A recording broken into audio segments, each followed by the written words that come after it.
ex decano de la Facultad de Ingeniería, ex, ¿qué más fue él? Representante paraguayo en Itaipú, presidente del IPS, varios cargos ocupó Pedro Ferreira, a quien se le fijaron medidas alternativas por un proceso que soporta desde hace un tiempo. Y está con nosotros el doctor Jorge Bogarín, que es su abogado defensor. Queremos hablar justamente de este caso. Buenas tardes, doctor. Buenas tardes, querido Guillermo. Un placer estar contigo, conversar y buenas tardes también a tu audiencia. Un gusto saludarte, doctor.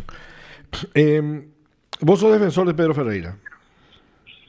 Sí, esta es una causa que fue abierta a raíz de una imputación cuya legitimidad objetamos tremendamente y fueron imputados el señor Francisco Griño y el ingeniero Pedro Ferreira. En el caso de Francisco Viñó, por una presunta apropiación, y en el caso de Pedro Ferreira, por una supuesta producción y uso de documentos no auténticos. Y el ingeniero, estando en el extranjero, en un viaje de descanso y también profesional que hizo a los Estados, se enteró que había sido imputado. Inmediatamente se puso en comunicación conmigo y bueno, regresó el 3 de agosto, hizo la cuarentena y hoy estuvimos presentes ahí en la audiencia convocada por el juez penal de garantía del doctor Orlando Duarte, quien finalmente le otorgó medidas alternativas y la institución se denomina ahora suspensión a prueba de la ejecución de la prisión preventiva con la última modificación que tuvimos. Es decir, básicamente se vuelve al sistema anterior, como sabes muy bien, Guillermo,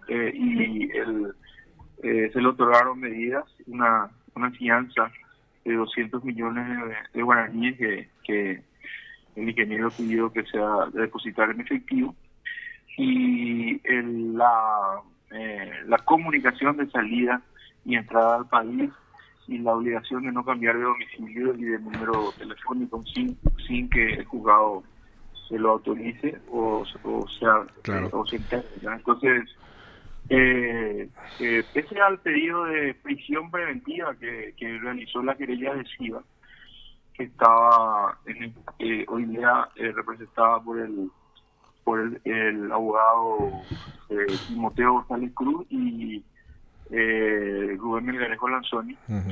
Ellos argumentaron y pidieron prisión preventiva, pero el juez no hizo lugar a ese pedido de la querella adhesiva y finalmente le otorgó las medidas alternativas. ¿Él por qué hechos concretos está imputado? Ferreira. Sí, Ferreira, claro. Ferreira está imputado en teoría por la producción de un documento no auténtico y el uso. En el caso de Viñó, hay una imputación de que se apropió de acciones, de que realizó movimientos accionarios sin la autorización de los demás socios, Ana Brum de Lesme y el señor Julio Lesme, y que utilizó ilegítimamente el doble voto, etcétera. Son cuestiones societarias que a criterio nuestro deberían ser dirimidas previamente en el fuero civil. Son Ujú. cuestiones civiles fundamentalmente, ¿verdad? Perdón, ¿vos Eh, defensor de quién sos? De Ferreira. y ahora voy a Ferreira. Yo soy el Ah, defensor de Ferreira. La ya. defensa de Griño la están ejerciendo el doctor Tarek Tuma y Alcides Cáceres. Sí. Y en mi caso soy defensor del ingeniero Pedro Ferreira y tenemos el asesoramiento del abogado civilista de la empresa, que es el doctor Pablo Pedersani, ¿verdad? Que es Sí. el equipo de defensa, digamos. Sí. En el caso del ingeniero Ferreira, la supuesta el supuesto uso de un documento no auténtico, y ahí va a haber una discusión, un debate en el sentido de qué es el documento falso, el documento no auténtico, aquel documento que no proviene de su autor. Y en este caso sí proviene de su autor, y el debate de que en todo caso si la información que contiene el documento no es ajustada a la verdad o es Mm. inexacta, estamos hablando de una falsificación ideológica que que sí estaba previsto expresamente en el anterior código, el código de Teodosio González, pero en este código hay dudas, por una parte, y por la otra, se dio una imputación acá de que es una copia calcada de la denuncia presentada por los señores Ana Bruni y Julio Lesme, que a nuestro criterio tiene varias falencias que vamos a ir aclarando a lo largo del proceso, pero la imputación, Guillermo, es una copia calcada de la denuncia. Sí, eso ya nos sorprende. Se hizo un copy-pegue de la denuncia y esa es la imputación. Si vos eliminás hoy de las computadoras el copy-pegue, mañana colapsa la fiscalía, doctor. Pero no sabría, más, no se presentaría ningún requerimiento. Pero lo que te insisto, doctor, discúlpame si soy un poco pesado, es qué hechos concretos le atribuye la imputación a tu defendido. El hecho concreto es nada de cuestiones societarias. El hecho concreto es la supuesta utilización de un documento falso. Y es un documento falso en su contenido, presentada por TIC, que es la empresa que ganó una licitación, sí. Y fue confrontado en un procedimiento administrativo en la Dirección Nacional de Contrataciones, y ahí ya se corroboró que el documento era auténtico y no hubo una decisión que haya impugnado la resolución de contrataciones públicas.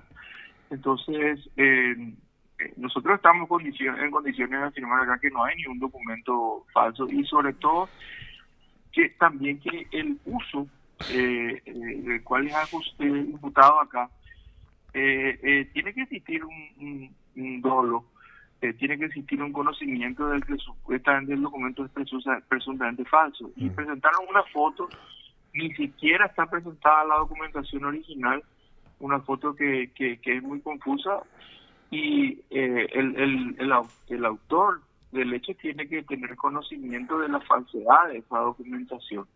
Es decir, no está acreditada ni la documentación falsa ni el supuesto conocimiento por parte de Pedro Ferreira. Es una imputación desde el punto de vista jurídico que no tiene sustento y que es muy frágil. O sea, le querellan le denuncian o le querellan a tu defendido con una foto de un documento y con eso le imputan. Sí, con eso le imputan. ¿Y el documento? Y no está el documento. No está el documento, y lo que existe es una foto. ¿Y cómo saben que es falso si no pudieron ver el documento todavía? Un celular, y eso es lo que se tiene en la carpeta, que es lo que ha servido de base a esta imputación. ¿Y con eso le imputaron? Con eso le imputaron. O sea, ¿y cómo saben que es falso? ¿En qué se basan para decir que es falso? Se basan en que el documento declara una constancia que el ingeniero pertenecía a la empresa TIC, y en realidad no pertenecía en ese momento a la empresa TIC. O sea, cuestionan de que la información contenida dentro del documento es falsa. ¿Y ese documento habría utilizado Pedro Ferreira? Ese documento se presentó en una licitación, la cual ganó la empresa TIC, cuyos socios también son los denunciantes y querellantes, y es una obra que está en marcha, las obras del dragado y las obras creo que la Costanera Norte son obras civiles de mucha magnitud, y los denunciantes alegan que no recibieron los beneficios, que hubo maniobras societarias, pero en el caso de Pedro Ferreira fundamentalmente le cuestionan ese documento. Y que no aparece. Nosotros vamos a hacer obviamente una pericia, y vamos a hacer, una vez que aparezca el documento. ¿Quién es el fiscal de la causa? La fiscal que imputó es la fiscal Estela Mariscano, y ella fue recusada y le pasó a Esmilda Álvarez. No, actualmente está en poder de María Estefanía González, a cargo de la investigación. Qué raro, siempre que se recusa a ella pasa a Esmilda Álvarez. Y entiendo. Bueno, la verdad, y pero tú defendías a una persona que estuvo en el ojo del huracán hace muy poco por todo el tema de Itaipú, y siempre fue una persona que está, digamos, tocando ciertos temas conflictivos. Me tocó trabajar con él con el tema Una no te calles. Tuvo una destacadísima participación ahí, en IPS movió muchas cosas. ¿Él te habló alguna vez de que pueda considerar esto como una venganza institucional de parte de Fiscalía o no pasa eso por su cabeza? Bueno, originalmente, el conflicto original es en el seno de la empresa TIC. Eso justamente hoy en las horas de espera de la audiencia conversamos, porque él estaba de viaje, todavía no habíamos podido conversar mucho, Claro. pero no descarta que detrás de esto exista una connotación política, que los denunciantes puedan haber sido abordados para darle una connotación política a este tema, ¿verdad? Eso es un poco, yo no creo en las brujas, pero de que las hay, las hay. Sí. Y me dijo Pedro que sí, que podría eventualmente tener relación, e incluso me dijo, una vez que salgamos de esto, yo quiero ejercer las acciones que correspondan, porque Me imagino. esto me está produciendo mucho daño y es una imputación que no tiene ningún sustento, y yo no tengo absolutamente nada que ver ahí en ese tema de que ha originado el conflicto. Fui arrastrado por esta denuncia, y bueno, la idea es buscar que salga Pedro Ferreira y que salga bien, es decir, Claro.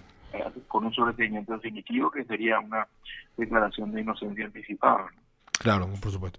Doctor, cambiando un poquito de tema, siempre te escuchábamos en las charlas, ese tipo de cosas. Recién hablaste de que hay un cambio legislativo que nos lleva a un sistema anterior. ¿Podés explicar un poquito de eso, si sos tan amable? ¿Sobre qué, Guillermo? Recién dijiste que la figura que utilizaron fue la de la suspensión porque hay un cambio legislativo, me dijiste. Sí, porque los casos de lo que antes llamábamos las falsificaciones, pues son la producción de documentos no auténticos. Ah, ya. Y el código nuevo ahora habla de que un documento no es auténtico cuando no proviene de su autor, dice la definición que está ahí en la ley penal. Entonces, no se refiere la descripción del tipo penal a que pueda ser el contenido del documento, pueda ser falso, es decir, con lo cual hay una tesis que lo que antes Teodosio González definía como la falsificación ideológica ha desaparecido de este código penal, que tiene vigencia desde el año 1998, ¿verdad? Fue promulgado en el 97, Sí. tuvo una vacancia legis de un año y tiene desde el 98. Entonces, es una tesis de que considera que ha desaparecido la falsificación de ideología en estos tipos penales que se hablan de producción inmediata de documentos de contenido falso, etcétera. Entonces, eso es lo que una de las tesis que los grandes maestros suelen hablar en las charlas, y es un poco lo que yo he reproducido. Vamos a analizar la eventual utilización de esta teoría, ¿verdad? Porque es una tesis. Uh-huh. Es una tesis, pero cuando uno se pone a analizar la definición de documentos no auténticos, ahí nos encontramos con esta dificultad, digamos, en el código, de que ya no se prevé el delito de falsificación ideológica. Ya. Doctor, ¿cómo ves la imagen del ministerio? Ahí dice, te digo específicamente, Guillermo, y voy al siguiente. Sí, El claro. 246, en el inciso segundo, 2, se entiende documento no auténtico, un documento que no provenga de las personas que figuran como sus autores. Sí. O sea, esta es la definición de falsificación en este código penal. Sí. Y lo que es la base de la teoría que acabo de poner. Escucho la pregunta, Guillermo. Pero... No, quería saber cómo ves, como sos un penalista de dilatadísima trayectoria, de un gran prestigio, profesor, fuiste juez, ¿verdad? ¿Cómo ves hoy la imagen del Ministerio Público y por qué tan mal? No me trates de viejo, Guillermo. No dije eso. Esa ya fue una conclusión suya, doctor. Bueno, yo creo que que veo un ministerio público en crisis, y no solamente el ministerio público, sino también el Poder Judicial, con una falta absoluta de credibilidad por parte de la ciudadanía, que es lo que hay que trabajar. El elemento corrupción y el elemento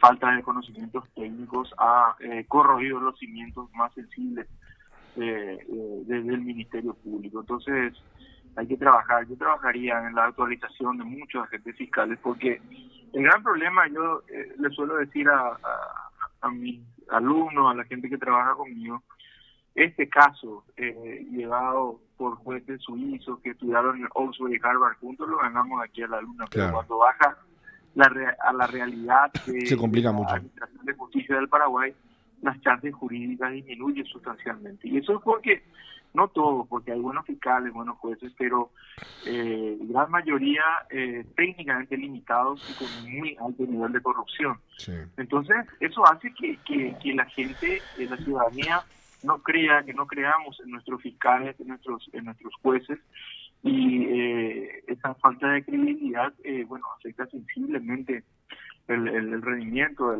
no nos ofrecen las garantías, que son órganos estatales, y el Estado se había comprometido a partir de incluso de las teorías del iluminismo a proteger bienes jurídicos dignos y merecedores de protección, pero los ciudadanos no estamos sintiendo esa protección en estos momentos, y eso es peligroso para un Estado de Derecho, ¿verdad? Sí. Que no prime la ley, que no prime el cumplimiento de las garantías. Entonces, estamos con muchos inconvenientes en ese sentido, Guillermo, y yo creo que hay que trabajar en una nueva forma de administrar justicia, tanto en el Ministerio Público como en el Poder Judicial de nuestro país. ¿Te parece que en la institución, en el Ministerio Público en particular, hay conciencia de ese mal prestigio que tienen hoy día? Yo suelo hablar con algunos fiscales y ellos evidencian que sí, muchas veces no están recibiendo la protección, los buenos fiscales que los hay, no están recibiendo una adecuada protección. Hay mucha connotación política también en el funcionamiento de los fiscales, entonces eso hace que los buenos fiscales muchas veces tengan cierto temor de tomar decisiones que estén conformes al derecho, porque no siempre reciben la adecuada protección. Entonces eso está afectando gravemente al adecuado funcionamiento del Ministerio Público, y hay algunos que son conscientes y hay otros que directamente no les interesa. Entonces hay que trabajar en forma... Pero hay voluntad política, me parece, en los más altos niveles de decisión de la Fiscalía General. ¿Hay voluntad política de mejorar esto? ¿O están nomás en una cosa de, cada tanto saquemos una acusación que nos justifica ante la sociedad y que siga el baile? Yo creo que no hay una política criminal adecuada sobre cómo encarar esto, y hay que trabajar desde la cabeza para abajo sobre este tema.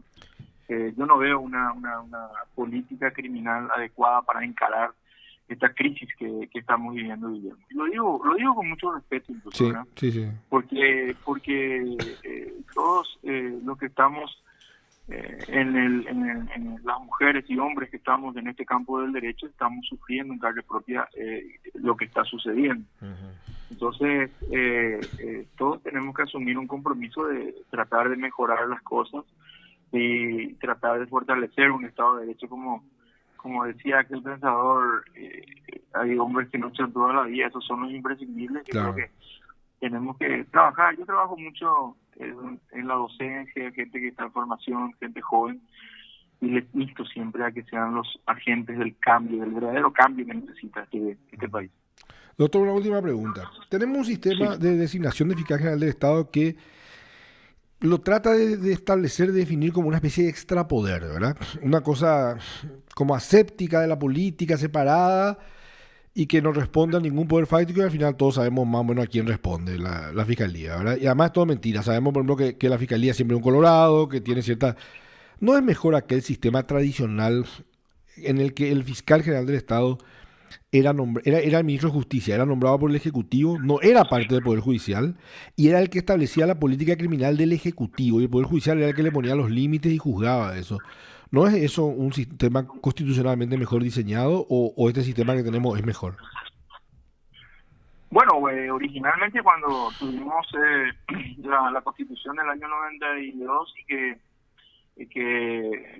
ese sistema de designación directa por parte del Ejecutivo cambió a los órganos constitucionales como el Consejo de la Magistratura, veíamos con buenos ojos ese cambio, pero posteriormente los años han demostrado que se ha politizado ese sistema. Yo te digo, alguna vez lo hablaremos más concretamente en una terna que iba ponderando en prácticamente todos los concursos internos.